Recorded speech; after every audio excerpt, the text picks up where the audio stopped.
plus 1 equals 3 moment instead of that 1 plus 1 always equaling 2. And I think what I'm looking for here, the example that I came up with is I think we're looking for our Diet Coke and Mentos moment. You guys remember the Diet Coke and Mentos videos from a few years ago? Those crazy things where you add a Diet Coke, a Mento to a Diet Coke, and it creates this crazy catalytic reaction, right? Boom. Yeah. And what happened was, with this little experiment, what happened was people started to see that and go, wow, that's really great. And then they started to build upon this. And then they started to try to outdo, outcreate, outstupid each other on the internet, right? And you see there's a whole host of these that are out there, and they're kind of amazing. And again, some of them are remarkably stupid, but again, people are being really critical with this stuff. Now, how many times did somebody have to drop a Tic Tac into a Fresca or a Lifesaver into a Dr. Pepper before they came upon the magic formula of Diet Coke and Mentos? And if the first time you did it, it didn't work, you go, well, screw that, I'm not going to do it. But again, they built on something, they experimented, they got to something, and then other people took it and ran with it.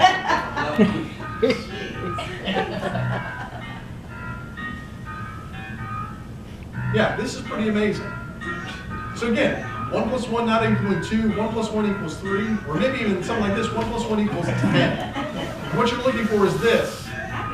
That huzzah moment, yes. And here's the thing. You will never have your Diet Coke and Mentos moment if you are afraid to fail, right? So again, we need to get over this idea that all failure is equal and all failure is bad, there. And so I think part of us is like, hey, we need to have each other's backs. When something fails, like, here's why it failed, here's why we're going to get better, here's why we're going to get it next time. And this guy was pretty smart. He said, Albert Einstein says, a person who never made a mistake never tried anything new. Let's not be the type of community that is so afraid of making a mistake that we never try anything new. Because at best, that is a recipe for mediocrity. In all likelihood, it is a long-term recipe for failure.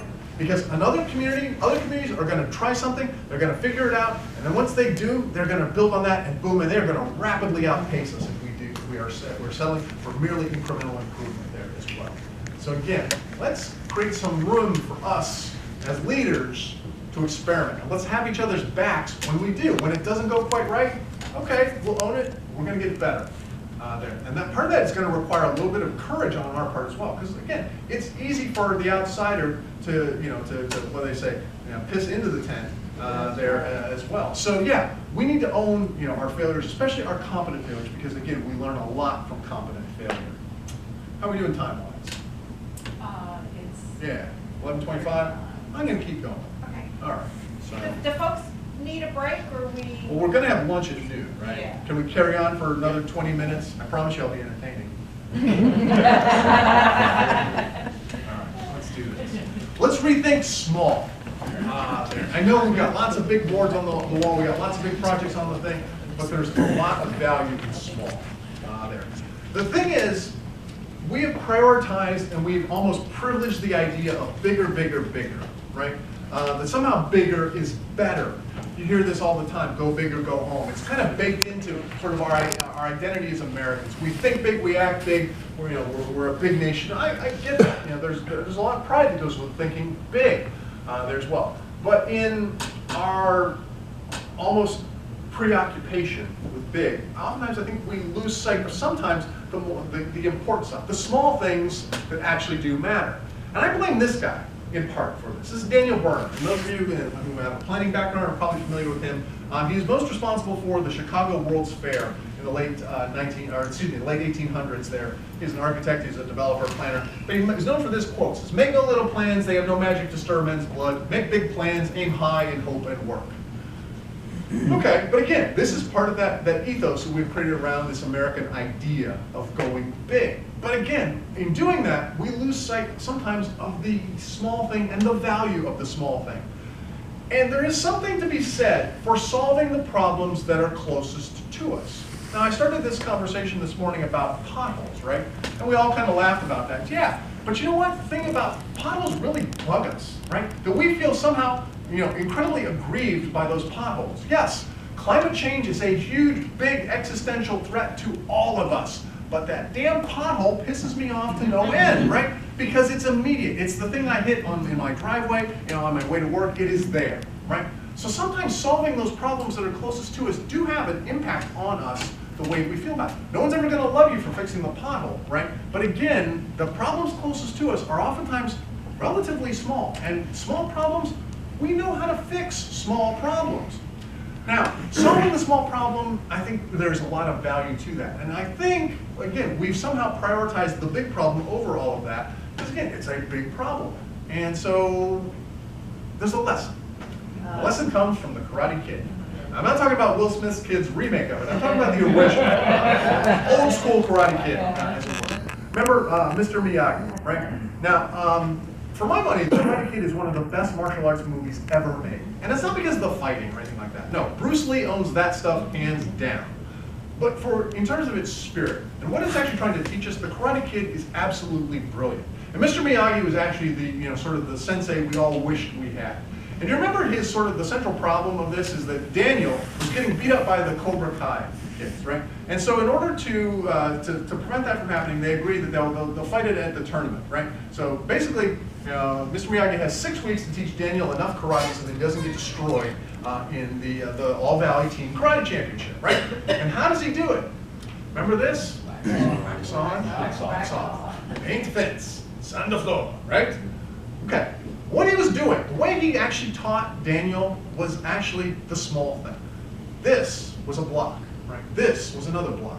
And so this, and he was creating muscle memory. He's doing it over and over again. Small thing, over and over again, until Daniel all of a sudden realized, wait a minute, I actually know something. Because he built it into his, into his body, into his mind there. So again, he taught him a small thing, done over and over again, to help him solve the big problem, which again is to not get destroyed in the All Valley Karate Championship. And of course, because it's a Hollywood movie, he does actually win the thing. In reality, you really can't become a black belt in 6 weeks, right? But again, he learned enough so that he could at least be competitive there as well. So again, what's interesting about this is there's actually a term for what Mr. Miyagi was doing. It's actually called recursion. And this actually comes from computer programming there. It's actually an older and sort of an old school computer programming term. What it was is there was a time when computer programming was much more linear than it actually is now. Today it's much more, it's what they call object-oriented programming, but at the time, you're writing machine code. You tell the machine to do this, then do this, then do this, then do this. It was very linear in that sense. And computers didn't have anywhere near as much computer programming power as they do today. And so what would happen is, yeah, you could write, sort of what they would call inelegant code, and you basically sort of power through the whole thing, right? But smart programmers were able to figure out what they would call an elegant solution to that. And let's say you were doing something that maybe there was a time when you had to calculate sales tax in a computer program. It says, okay, instead of just doing this, do this, calculate sales tax, do this, and you do this, this, this, this. Well, what they did is they would write a loop. They call it a recursive loop. It says, okay, when you get to this point, come over here, solve this problem, then come back and do this. So again, solving this small problem over and over and over again to solve the bigger problem. Recursion. Now, that's interesting. I wonder if anyone's applying that sort of thinking to more social problems as well. Because again, it's a programming technique, but it's kind of made sense to me that, okay, solving small problems to solve a much bigger problem. And when I started to look for some stuff, I started to see it, I started to find it. In fact, I found a great example of it in Muncie, Indiana. This is actually the Whiteley Year of Color. Now, the Whiteley neighborhood in Muncie, Indiana is a traditionally African-American neighborhood there in Muncie. And they had this small community development corporation there that had a tiny budget there. And in 2016, they were trying to figure out, okay, what are we going to do? Because, the community, there's a lot of problems going on in the community. So, okay, what they decided to do was buy some paint. And they bought like a whole palette of color, like some stuff that actually worked well together, and they bought a bunch of supplies. And then they went to the community themselves and said, hey, what do you guys want to paint there? They said, well, we'd love to paint the park.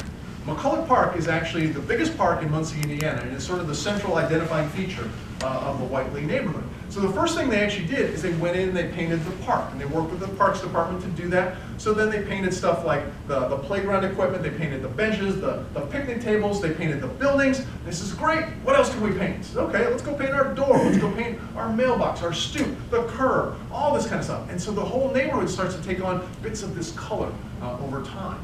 And amazing things started to happen.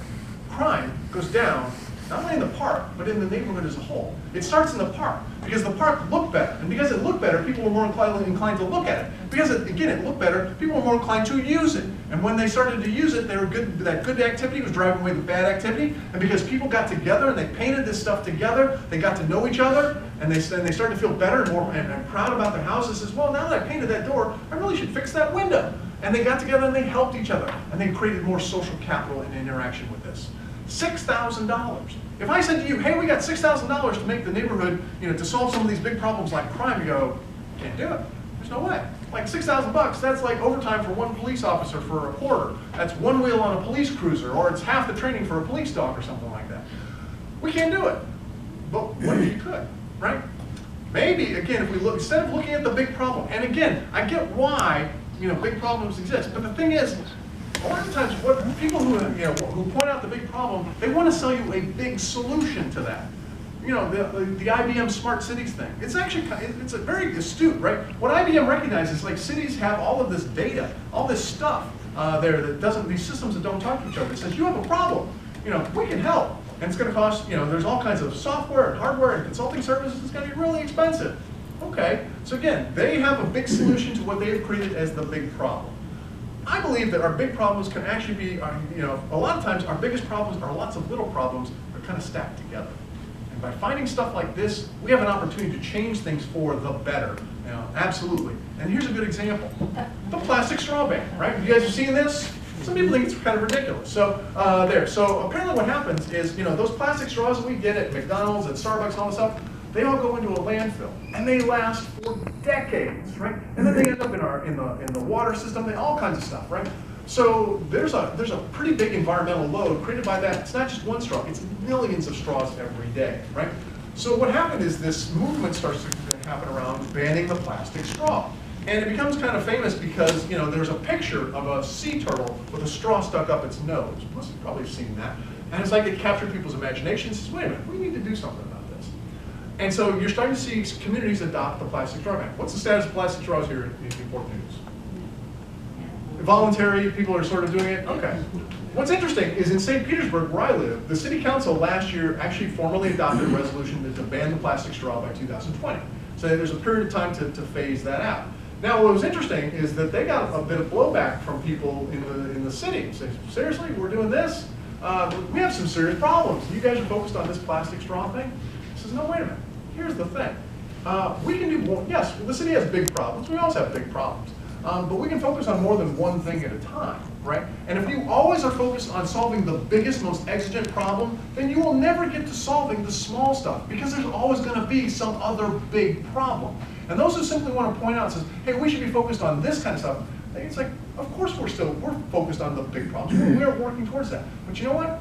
Actually, solving this little problem helps address the bigger problem, which again, climate change, the environment, et cetera, et cetera. But again, we've made it down to something personal that we can do. If I said, hey guys, let's solve the environmental problems, like, oh crap, where do we begin? We have no idea how to do that, right?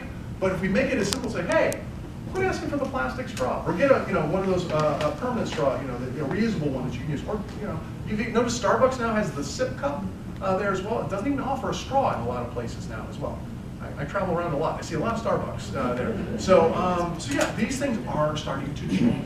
So again, it can start something that small. And we've talked about little things. Well, what if I told you there was a little thing? This is actually kind of a big thing. What if I told you that there are 1 billion people who suffer from this condition worldwide, that it costs over $200 billion in annual negative economic impacts, and thousands of people are killed and injured by this problem? That sounds like a big problem. That sounds like something that is worthy of us to invest in. The United Nations, the NGOs, we should get behind all this stuff. Well, it actually turns out it's bad eyesight.